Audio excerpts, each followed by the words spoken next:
Niendo ko lang po yung pakikipag-usap na ito ni Delga sa ating presidente para po makapakinig po sa akin ng tama. Inimbitahan ko kayo. Nagpunta ho kayo, Mr. President. Ang kahilingan lang po namin dito ay sana po naman respetuhin po ninyo ang Quadcom hearing na ito sa pamamagitan ng hindi paggamit ng mga vulgar words, Mr. President. Sapagkat gusto kong sabihin sa inyo bilang warning na kapag kayo po ay nagmura sa Quadcom hearing na ito, I will make a point of order on you. Sa isang pagkakataon, tinawag niyo ang Diyos na stupid, Mr. President. Tinanggap po namin yan sapagkat kayo Pangulo. Oo. At nagpapasalamat ako. Hanggang ngayon po, buhay pa kayo. Kahit na po tinawag niyo ang Diyos na isang stupido, Diyos. We are not here to give you obeisance. We are not here to give you obedience. We are not here to submit to you. We are here as equal members of this House, Mr. President, Mr. Former President. Maraming salamat po, Mr. Chair. Dahilan sa Tagalog po ang inyong opening remarks. Hayaan po niyo ko na mag-English naman. Sapagkat mayroong isang abogado dito, ininsulto ang isang member ng Quadcom na hindi raw marunong mag-English. Gusto ko pong sabihin sa abogadong yan na ako po ay marunong mag-English. Baka mas marunong pa ako sa kanya mag-English. Ito po ang opening remarks ko sa ating Senior Deputy Speaker, sa ating Deputy Speaker, sa aking mga co-chairs, ladies and gentlemen, colleagues at mga kababayan. Today marks a significant development in our ongoing inquiry. Gusto ko yung abogado natin na nang insulto dito sa isang member natin dito, makinig na mabuti at i-correct niya ang English ko kung kinakailangan. For the first time, former President Rodrigo Duterte will appear before this committee to answer questions posed by its members. I would like to begin by thanking him for his presence. Thank you, Mr. President, for coming here. Rest assured po that Congress recognizes your role as our former president, and we will extend to you the respect that the position deserves. Maraming salamat po. Respect, but not deference, Mr. Chairman. However, my friends, colleagues, let me draw a clear line here. While we should be respectful, we cannot be differential. Mga kababayan, watching today with us, it is important to stress that respect and deference are two different things. It is vital that we, as representatives of the people, remember that distinction, because our ultimate allegiance is not to any one individual, no matter how high their office. We answer to a power greater than any president. We answer to the Filipino people and to God. As Scripture reminds us in Romans 10:3, and I quote, "Since they did not know the righteousness of God and sought to establish their own, they did not submit to God's righteousness." Our fidelity belongs to the Lord alone. Our mission is to seek the truth, and we shall not be swayed from that path. As we have said time and time again, we have organized this inquiry with a solemn purpose to recommend avenues for justice to be served, seek accountability, and uncover the truth as we adhere to the rules of inquiries in aid of legislation. And inherent to this is our moral obligation to stop the vicious cycle of extrajudicial killings against our people who cannot defend themselves, to stop the blatant violations of our Constitution and our laws by scheming individuals and criminal syndicates, and to abate the social menace of illegal drugs. It is our sincere hope that the former President's presence here today will aid this objective not hinder it.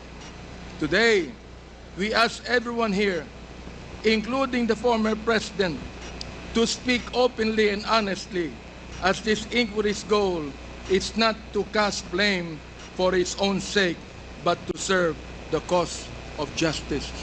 Mr. Chairman, marahil po, hindi na ako nakikilala ng ating former president. Magpapakilala po muli ako. Mr. President, ako po si Bishop Benny Abante, ang Pangulo ng Bible Mode, Bible Believers League for Morality and Democracy, na mayroong 6,000 churches sa buong mundo.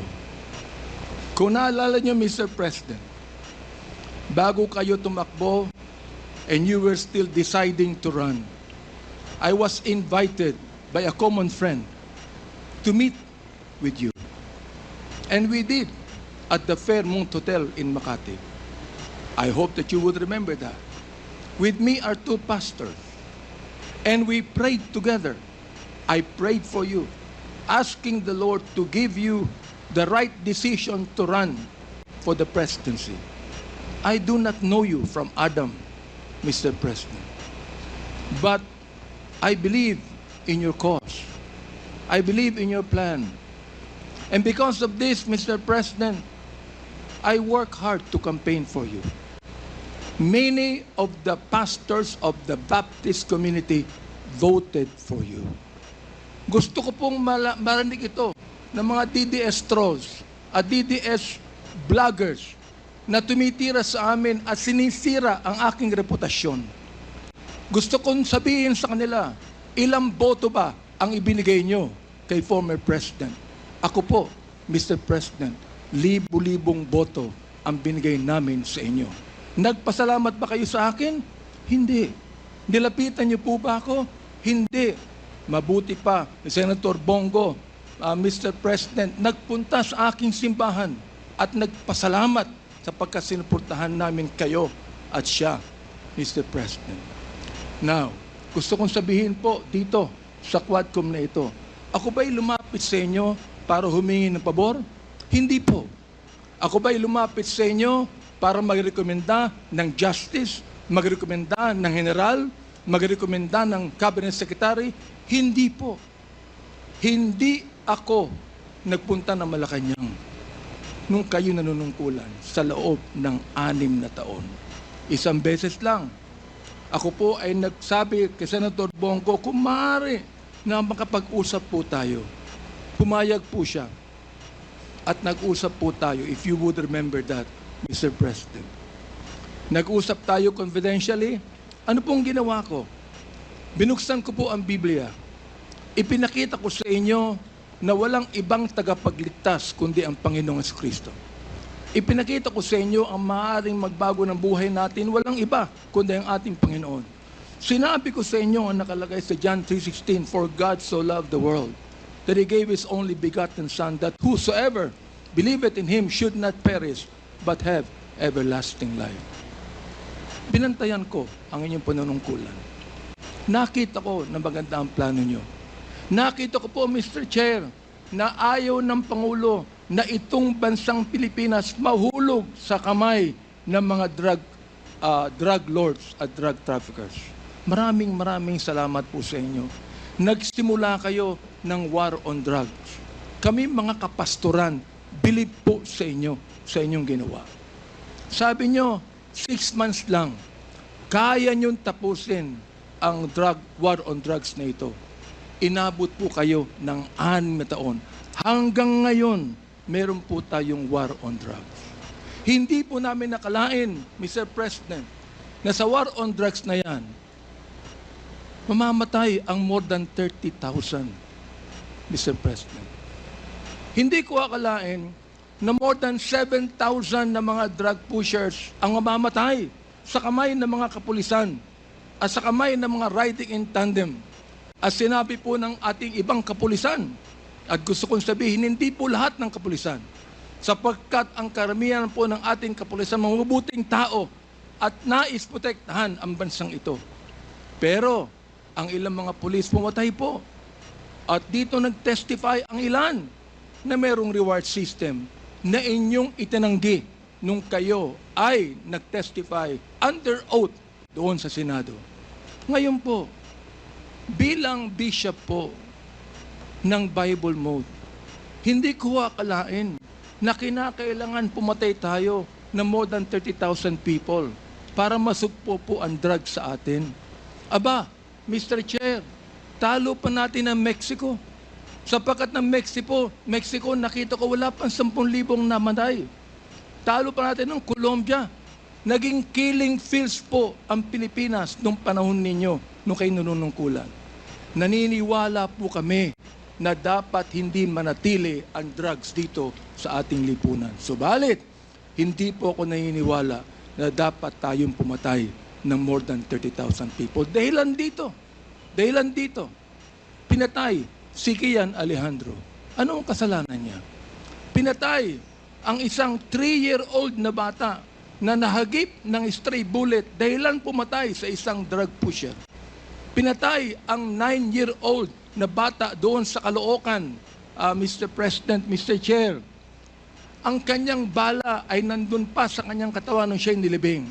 Subalit anong sabi ng funeral service? Siya po'y namatay dahil sa pneumonia. Pinatay po ang isang driver ng tricycle driver sapagkat sinakay niya ang isang drug pusher. Yung drug pusher pinatay, pero yung driver ng tricycle pinatay din, Mr. President. Hindi niyo po alam to.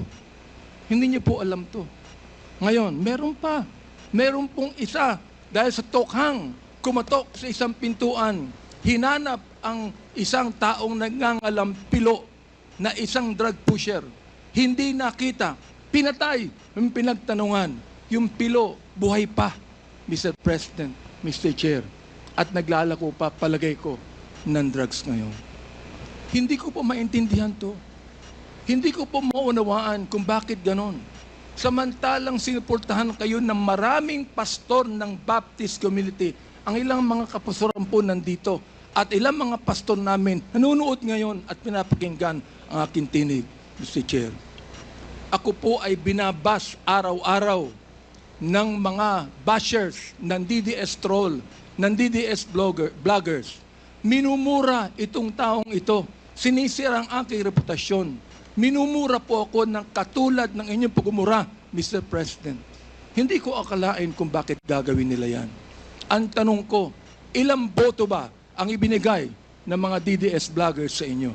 Gusto kong sabihin sa inyo, I can testify on this, na libu-libong boto ang nakuha nyo sa Baptist community at hindi ako humiling ng anumang pabor sa inyo, Mr. President. In fact, kung naalala nyo, Mr. President, sinabi ko kay Senator Bongo na nais kitang imbitahan sa aming selebrasyon ng National Baptist Day, Mr. President.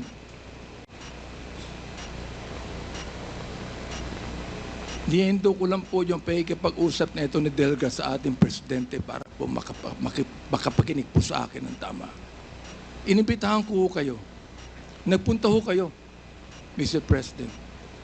Doon po sa SMX, nakita nyo ang 7,000 na mga Baptist leaders na nakinig po sa inyo.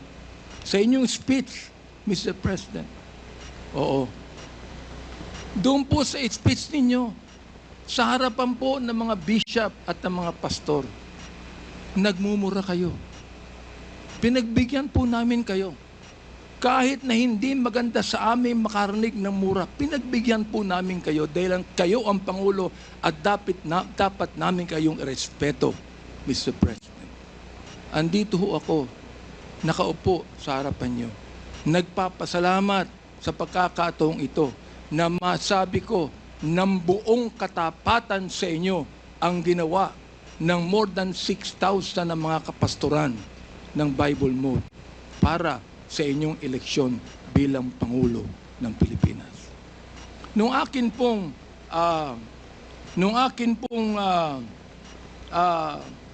nag-file ako ng bill, Mr. President, yung pong tinatawag nating Republic Act 11897, an act declaring the second Thursday of January of every year a special working holiday to be known as National Baptist Day. Sinuportahan po ito ng lahat ng mga congressman. Sinuportahan po ito ng lahat ng mga senador. Okay. At nilagay po sa inyong opisina. Pinirmahan nyo ba ang bill na yan? Hindi po.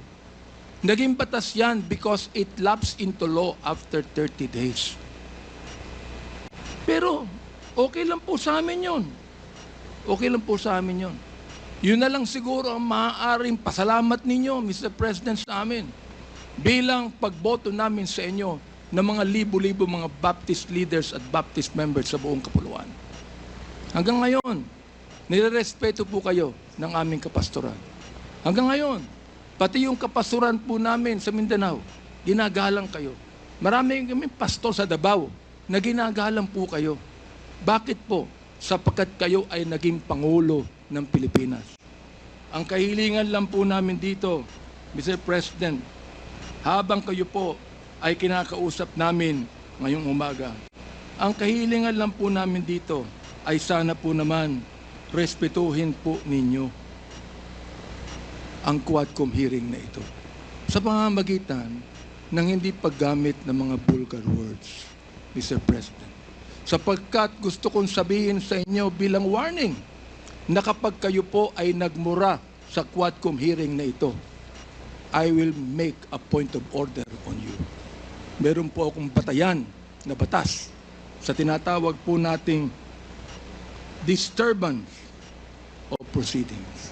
Gusto kong basahin doon po sa Psalms 109, 17 to 18 and 28. Hindi ko alam kung naniniwala kayo sa Diyos.